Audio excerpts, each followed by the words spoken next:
Tuesday is the day the prince visits. He always comes to see Lady Russell because she is so beautiful. That has to be the only reason, because she's a nasty snake with pumpkin breath too. That's what I call her, but my sister Sarah scolds me and says she's been good to us and we must be respectful. Anyhow, when the prince visits, even I have to take a bath. And I am only the kitchen lad. Cook threatens she'll put me in the sink with the dirty dishes if I don't get down to the river and wash my hair. Ain't gonna risk having any soap on my skin, no siree.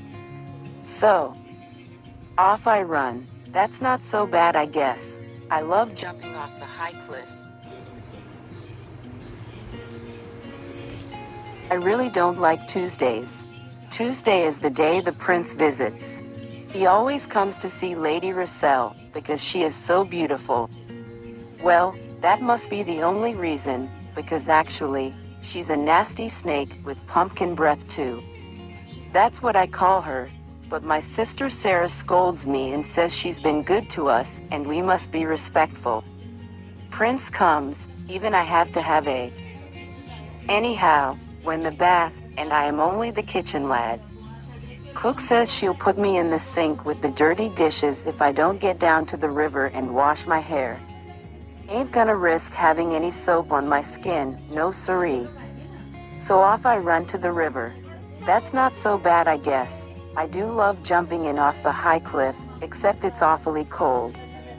One time, a few months ago, I was running late and having so much fun jumping and splashing that I didn't realize the prince was watching me.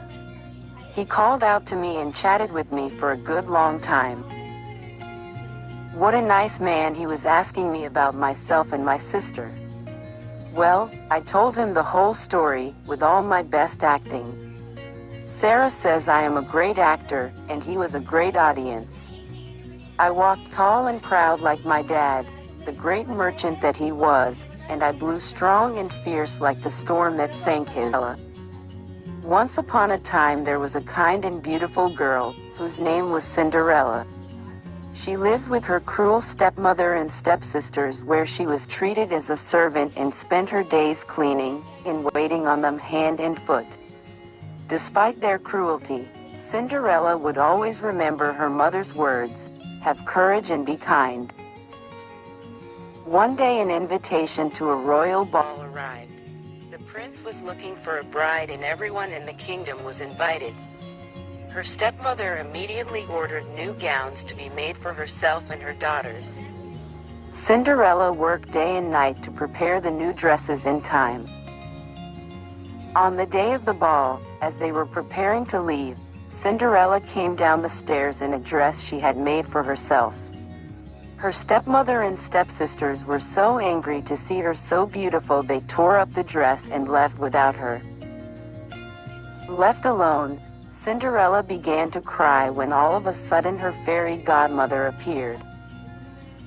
"Do not cry, my child, you shall go to the ball," she said. "But I do not have a dress to wear," cried Cinderella. Her fairy godmother waved her magic wand and at once Cinderella's rags turned into a beautiful new ball gown.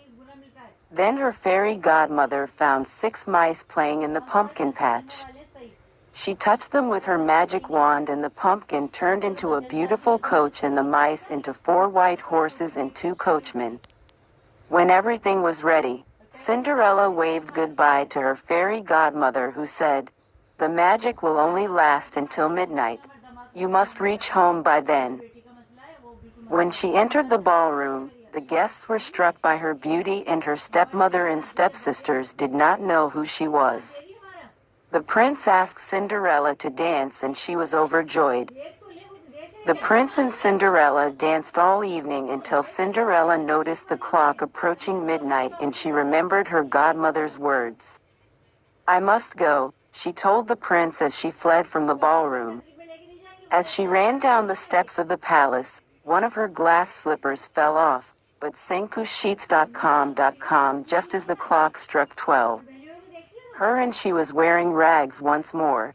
Her stepmother and stepsisters arrived home shortly afterwards and were full of talk of the beautiful girl who had danced all night with the prince. The prince had fallen in love with Cinderella the moment he saw her, but he did not even know her name. He picked up her glass slipper from the steps and declared, "I will marry the girl whose foot fits this slipper." The prince and his servants took the glass slipper to every house in the kingdom, but it did not fit any women who tried it on.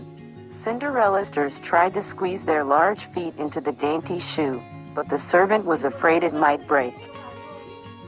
Cinderella's stepmother would not let her try on the slipper, but the prince said, "Wait. Let her try it." The slipper fit Cinderella's foot perfectly, and the prince realized this was the beautiful girl he had danced with at the ball. The prince had found the girl he was looking for. They were married and both lived happily ever after. All evening the prince never left Cinderella's side. They danced every dance. They ate supper together, and Cinderella had such a wonderful time that she quite forgot the fairy godmother's warning until the clock in the palace tower began to strike midnight. Bong! Bong! The clock struck. "Oh!" cried Cinderella. The magic was about to end. Without a word she ran from the ballroom, down the long palace hall, and out the door. One of her little glass slippers flew off, but she could not stop. She leapt into her coach, and away they raced for home. But as they rounded the first corner, the clock finished its strokes. The spell was broken, and there in the street stood an old horse, a dog, and a ragged girl, staring at a small round. N.C.E. Upon a time in a far-off land, there lived a kindly gentleman. He had a fine home and a lovely little daughter, and he gave her all that money could buy a pony of her own, a funny puppy dog, and beautiful dresses to wear. But the little girl had no mother. She did wish for a mother and for other children to play with. So her father married a woman with 2 daughters. Now, with a new mother and sisters, he thought his little daughter had everything to make her happy. But, look, who is this? Why, it's Cinderella's fairy godmother. "Don't cry, Cinderella," said the fairy godmother. "I will say my magic words and you may go to the ball after all. Babidi-babidi-boo." We'll help," shouted Gus and Jack and their little mouse friends. And they did. They made a beautiful dress of old lace and beads and scraps of ribbon. Oh, Cinderella was happy then.